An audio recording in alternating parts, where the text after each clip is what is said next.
राष्ट्रीय बौद्धिक महासम्मेलन में पहुंचे हैं महर्षि दयानंद विश्वविद्यालय के कुलपति श्री राजवीर जी।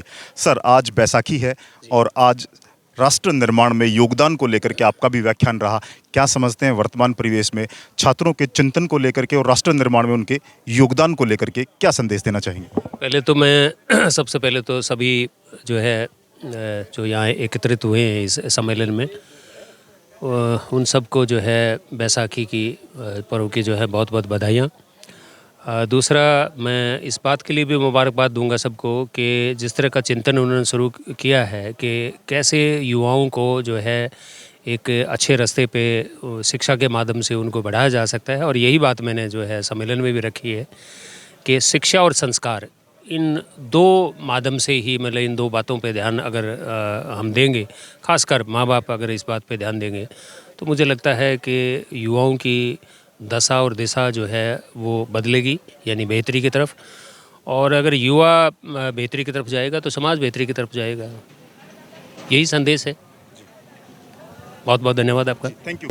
युवाओं का देश है और आज यहाँ रोहतक के नंदल भवन से एक बड़ा मैसेज देने का प्रयास किया गया है। सरोखा पंचायत और अंतर्राष्ट्रीय जो आज बैसाखी का पर्व मनाया गया है, उसको लेकर के एक बड़ा संदेश यहाँ से दिया गया है। युवाओं को खास तौर से जो राष्ट्र निर्माण में उनका योगदान है, उसकी भूमिका पर परिचर्चा आयोजित की गई थी, जिसमें महर्षि दयानंद विश्वविद्यालय के कुलपति राजवीर जी ने अपना महत्वपूर्ण संदेश यहाँ दिया है। हमारे साथ संजय राठी जी हैं, उनसे भी जुड़ना चाहेंगे। राठी साहब, क्या कहेंगे? आज राष्ट्र निर्माण में योगदान को लेकर के एक महत्वपूर्ण परिचर्चा यहाँ पर की गई है।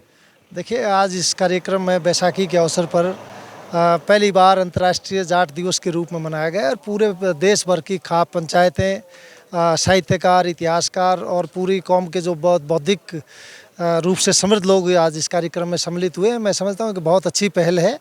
और जो सबसे बड़ा चिंता का विषय रहा है कि युवाओं में जो नशा और अपराध का जो ग्राफ बढ़ता जा रहा है लगातार, और युवाओं में संस्कारहीनता बढ़ती जा रही है, उसको लेके एक बहुत बड़ा चिंतन हुआ है यहाँ। और आने वाले समय में हम अपने युवाओं को एक नई दिशा और उनमें एक जो नैतिक मूल्यों की स्थापना कर पाएँ, इस बात के ऊपर बड़ी चिंता हुई है। और ख़ास तौर पर बालिकाओं और महिलाओं की शिक्षा और उनकी जो स्थिति है समाज में, और उसको कैसे बेहतर किया जाए। और ये मैं समझता हूँ कि इस तरह के बहुत एक सार्थक प्रयास है। और जसबीर मलिक जी जो इस कार्यक्रम के संयोजक थे, उन्होंने एक बहुत सार्थक पहल की है। और मैं समझता हूं कि इस तरह के कार्यक्रमों से समाज में एक समरसता का माहौल बनेगा। और सबसे सुंदर जो बात हुई है वो मुरथल इंजीनियरिंग कॉलेज यूनिवर्सिटी के vice chancellor doctor professor Anayat, यहाँ इस कार्यक्रम राजेंद्र अनायत जी आए।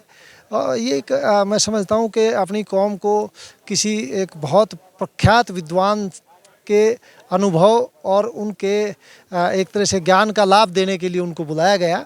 और महर्षि दयानंद विश्वविद्यालय कुलपति प्रोफेसर राजवीर सिंह का भी बहुत यहाँ एक अच्छा उनका व्याख्यान रहा। और सभी खाप पंचायतें समाज और राष्ट्र की मुख्य धारा में जुड़ के और पूरे देश के और समाज के विकास में अपनी भूमिका अदा कर सकें, इस तरह का एक बहुत सार्थक पहल है और बहुत वंदनीय प्रयास है। Thank you.